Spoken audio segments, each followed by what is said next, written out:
Ciao a tutti, mi presento, sono Beatrice Amato e sono mezzosoprano.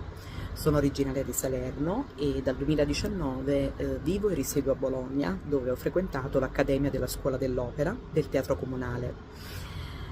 Nella mia carriera artistico-musicale, iniziata all'età di 16 anni, ho avuto modo di debuttare diversi ruoli solistici, sia in qualità di protagonista sia in qualità di comprimario, tra cui la Carmen di Bizet, Rosina nel Barbiere di Siviglia, Amneris nella Ida di Giuseppe Verdi, piuttosto che Maddalena in Rigoletto, Suzuki in Butterfly,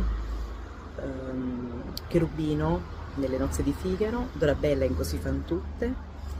Ho avuto modo anche di cantare una volta Tosca e nulla, spero davvero di conoscervi molto presto e di poter iniziare insieme un nuovo percorso musicale. Grazie.